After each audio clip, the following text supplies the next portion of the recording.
Thomas Jefferson. He may have actually told them of Oak Island, or whatever secret was that they could have had part of the treasure from Oak Island as a way to finance the war and help establish the new country. Holy smokes, for more than 200 years hundreds of people have embarked on voyages to find the elusive treasure in the money pit on Oak Island. What started as a treasure hunt between friends in 1795 has snowballed into different quests taken on by people. The Lagina brothers are some people dedicated to this centuries-long search. After all of their efforts and resources, have they finally found the treasure? Is the search finally over? Join us as we talk all about the Oak Island treasure that has recently been found and how mind-blowing the discovery is in this episode of The Curse of Oak Island. We continue with the Lag brothers as they follow leads in hopes of taking them to the illusory treasure. For 11 seasons these two men along with their team of experts have worked tirelessly to finally lay their hands on the loot that has evaded so many people. Will this finally be the end of their quest? The episode begins with the team stumbling across an unknown and shiny object. This object was possibly gold, and this meant that they were getting closer and closer to the treasure. The Curse of Oak Island team discovered this lead by draining some swamps in hopes of getting to the treasure. They weren't too sure about the validity of the draining action, but with all the other discoveries they had made, this was just another important cog in the wheel. Every lead and every action taken counted as important because the things found by different people for over 200 years may or may not be linked to the treasure. For starters, there was the discovery of a large stone with different symbols carved on it. Secondly, the bone pieces and skeletons of the people who also wanted a piece of the treasure but didn't make it because they met their untimely end on the island. And lastly, a lead cross. There have also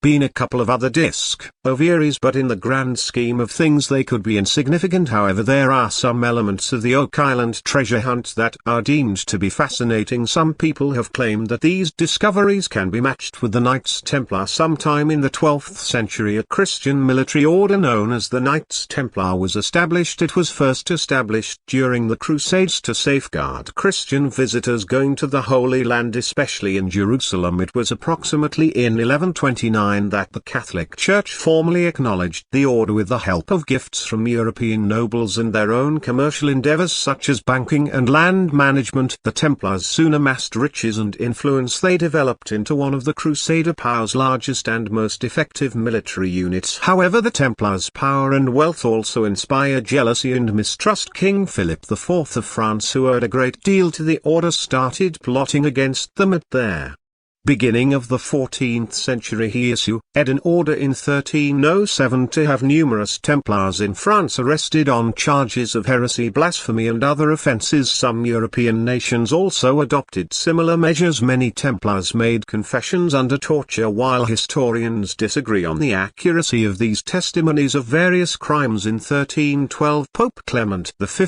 dissolved the order at the behest of Philip IV. Some Templars were put to death and many others were arrested. There is a possibility that the Templars hid many of the riches that they garnered on Oak Island. The Lagina brothers and their team would have to figure out who the treasure belonged to the minute they got to it. In their latest adventure, they encountered a strange structure situated at one of their choice locations. It was a large circle of rocks surrounding a swamp. Granted, it might not have looked like much, but for such a quest as this, every discovery counted. It had been a while since the team made any major progress, and this made them very eager and excited. Their first step to understanding this new find was to recruit the help of one of their dear friends and close associates. His name is Dr. Ian Spooner. He is a knowledgeable geologist with a mastery of understanding rocks, especially the rocks that were found in the swamp. After some analysis was made about the swamp the rocks were found in, Dr. Spooner concluded that the swamp wasn't natural. He was certain that the swamp was built by some people a long time ago. Expanding on his opinion, he said, "I was really interested in trying to find something that connects the stone road to something else." He continued, "We know it had to be used for something else, and they were going somewhere and doing something." Understandably, the Lagina brothers and team were even more interested in finding out more secrets or clues that could lead them to the treasure. The information they got from Dr. Spooner would affect how they investigated the area and the different measures they would carry out in their ongoing explorations into the swamp. They were able to discover an interesting part of Oak Island. This part of the island is known as Nolan's Cross. Their analyses made them find some blue clay. This changed everything because a few years ago the team discovered some blue clay when they dug deep into the money pit. Blue clay in the money pit and some more blue clay in the swamp. Surely there had to be some sort of link, and if there was any link, the Lagina brothers and team made up their minds to get to the root of it all. This could finally mean they were really close to the treasure and they could uncover even more secrets of the island. To explore the swamp more, the team decided to drain out the swamp. Draining out the swamp would allow them to explore its clouded and dreary waters. However, there was a catch, and draining out the swamp wasn't going to be a walk in the park. Hardly a week after draining the swamp, the mud, sticks and muck that remained proved to be a fresh set of challenges for the team. This new problem made them believe that the island and nature were doing everything they could to prevent them from reaching the treasure. For about a month the Lagina brothers and team didn't make any headway after draining the swamp. However, after weeks of excavating the drained swamp, they found a huge stone area. Dr. Spooner was invited again to make his analysis, and again he concluded that the stone was made by people from years ago. When they reached the eye of the swamp, they discovered some boulders that looked fascinating. Of course, this made them all wonder if these boulders had a connection to the rocks they found earlier. When the team brought Jerry over to analyze the boulders, he wasn't able to draw a concrete conclusion. However, he noted that he had seen other kinds of boulder pavements before. The ones he had seen looked different from the ones the team found. The boulders they found had a type of soil that was attached to them. Because of this new information, they shifted their focus to the sediments deposited in the area that could have materialized as a result of the wind accumulated over 8 millennia ago. More and more investigations of the area made them discover some filled-in cellars that looked like the stones they stumbled upon earlier. Was there more to the island than meets the eye? The fill-in cellars were truly bizarre because there weren't any explanations that could make the team comprehend them. More, the lack of a compost layer around the cellars amazed them more, because at least they would have been able to tell if any natural disasters had happened there in the past. Dr. Spooner further claimed that some humans put them there deliberately. Maybe it was some people who had been there in the past that had a hidden agenda. Either way, the Lagina brothers and their team made up their minds to know what exactly had happened there in the swamp. It only made sense that they increased their efforts and dug even deeper into the swamp. There had to be more that was going on under the surface. Thousands of miles away in Traverse City, Michigan, Marty Lagina was overseeing other issues. He was on a very important phone call with Mark Monahan. Mark was one of the representatives of a company called Irving Equipment. This phone call was all about the steel cofferdam that was erected around Smith's Cove. This was essential because it aided the investigations the Lagina brothers and team were currently undergoing. Also, there was a little problem. The government permit that was utilized to erect the cofferdam was about to expire in a month. This wasn't a great situation for the team because they were in a race against time to lift the cofferdam so they wouldn't break any laws or go against any environmental rules. Basically, after all the processes they were carrying out, they would need to restore the area. A month was all they had juggling this issue, and trying to find out more about Oak Island wasn't proving to be an easy feat, but they had a job to do regardless, and they all realized that the team had to remove the dam's large metal sheets, and doing so would exacerbate their other problems also.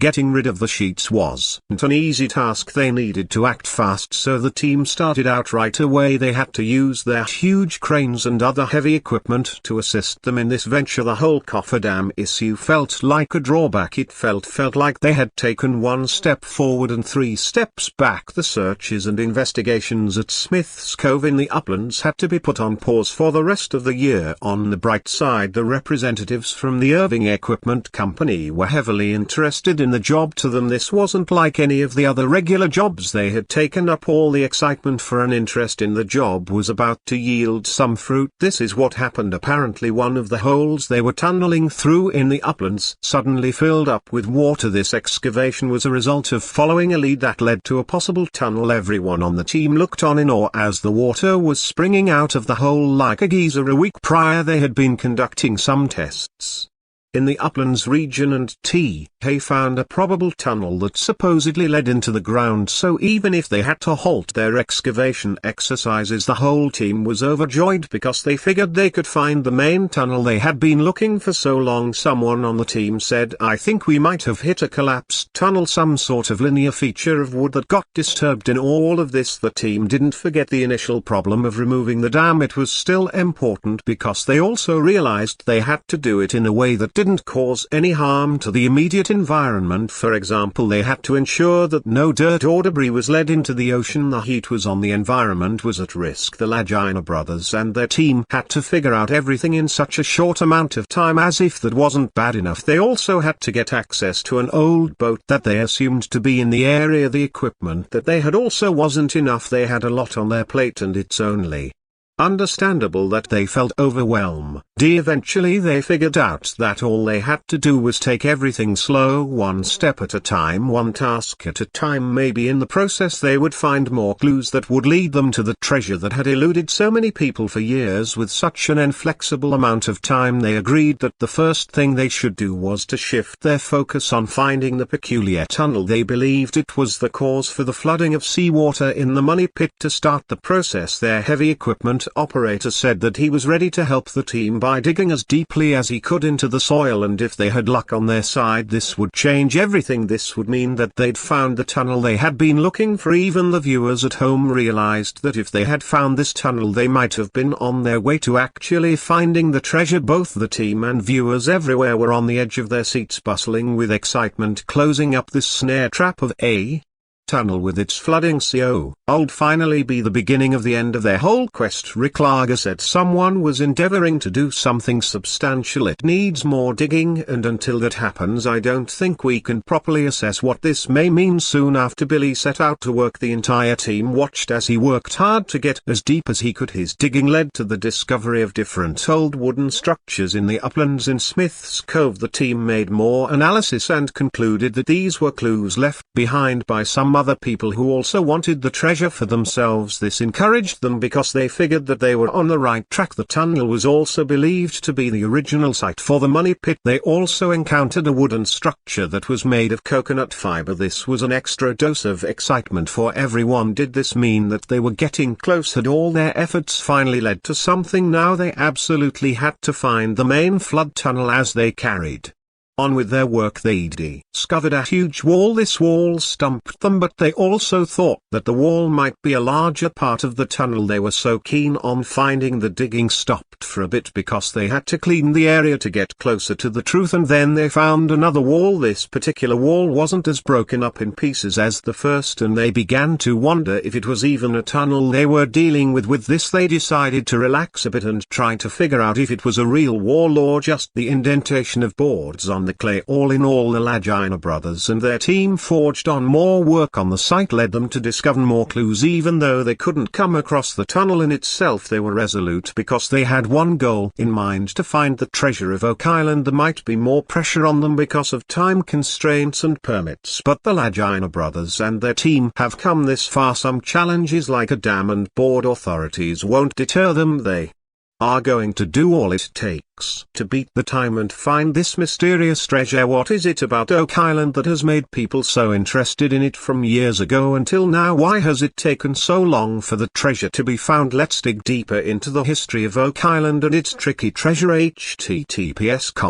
Wikipedia /wikio or island_mystery. The history of Oak Island and why it remains a mystery. Treasure hunters have been drawn to Oak Island for more than 200 years. It is a small piece of land located in Mahone Bay, Nova Scotia. Its story is a fascinating combination of tales of lost treasure, clever engineering achievements, and a relentless curse. The story of the treasure on Oak Island dates back to 1795. Daniel McGuinness, a teenager, and his pals set off on a straightforward island expedition. On their way, they noticed a strange depression in the earth. It was different from the surrounding natural scenery. The crew came back with shovels and PCKs, intrigued by the chance of hidden pirate treasure. Their town was known for its pirate refuge qualities, so inarguably they cosplayed as some pirates. When they first dug, they found a string of carefully spaced log-lined pits spaced 10 feet apart. They were convinced that there had been an intentional human intervention and that this intricate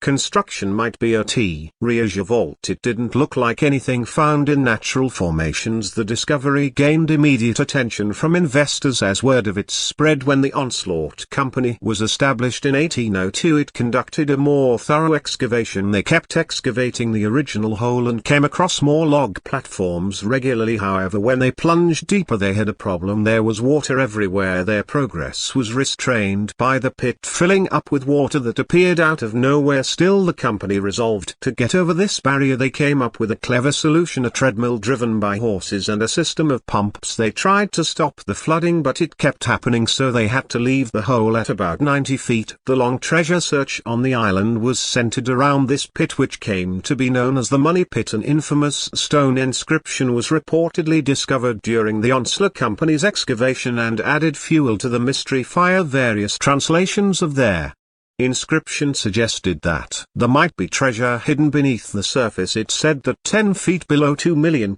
lie buried. Nowadays there is an ongoing debate regarding the legitimacy of this inscription. Some believe it to be a subsequent fake. However, it also strengthened the idea that there was a significant treasure. This created a word-of-mouth situation that shrouded the island's history in secrecy. There were also rumors of a curse connected to Oak Island. 7 lives were supposed to be lost before the treasure could be found, according to legend. Even though this dark story was probably inspired by the intrinsic risks associated with deep pit excavation, it added to the island's appeal. The nature of the supposed treasure on Oak Island over the ages has given rise to a bunch of other theories. The pirate connection persisted, with Captain Kidd and Blackbeard often mentioned as potential culprits. The idea of riches hidden by historical figures such as the Knights Templar also started to gain traction. Some of these other theories went beyond the bounds of conventional treasure, suggesting the presence of culturally significant artifacts such as Shakespearean manuscripts or even religious relics. The charm of Oak Island's treasure kept adventurers and investors drawn in. Despite the huge barriers throughout the 19th and 20th centuries, a great deal of companies and people made an effort to reach the bottom of the Money Pit and other appealing areas on the island. Some fascinating finds were made, but the enormous treasure pile remained elusive. For starters, there were 17th century coins that could have pointed to pre-hunt activity on the island. Secondly, some scraps of parchment might have indicated European presence before the generally accepted arrival of European settlers in the 18th century. And finally, pre-Columbian artifacts such as a lead cross have given rise to even more unconventional theories regarding the island's past. The late 20th century saw the start of Oak Island exploration in its current form. Captivated by the island's past, Ozen brothers Rick and Marty Lagina purchased a considerable piece of the land in the 1990s. Their work is featured in the universally loved TV show The Curse of Oak Island. It has revived interest in the ongoing search. The Lagina brothers have investigated several sites on the island, including the Money Pit and other fascinating oddities. They use cutting-edge technology and employ the help of a group of specialists. Now, this probably sounds inspirational, but how did the Lagina brothers embark on this journey? How did they get their start? Let's talk about it. How the Lagina brothers started their passionate adventures. A teenage Rick Lagina came upon an article in Reader's Digest magazine that described the compelling rumor of the money hole on Oak Island. On a fateful day in 1965, he got hooked right away and confided in his younger brother Marty about his newfound fascination. This started a lifelong quest that would ultimately result in them gaining a share of power on the island itself. Retired postal worker R. Clagy personifies the Oak Island expedition's unwavering spirit. From the start of the initiative, its driving force has been his contagious passion and endless curiosity. Rick's unshakable belief in the presence of a massive treasure has inspired and motivated the crew through many obstacles and disappointments. Marty Lena's business sense and financial know-how balance Rick's enthusiasm. Marty is a prosperous vineyard owner from Traverse City, Michigan. He has contributed the essential resources and funding that have kept the expedition going throughout the years. Due to his realistic attitude and clever decision-making, the crew now has access to the newest tools and technology, allowing them to solve the island secrets with previously unheard of accuracy and efficiency. Even though the Lagina brothers are the operation's public faces, Dan and Dave Blankenship's contributions would not have made the Lager brothers' mission possible. They are two men who have devoted their lives to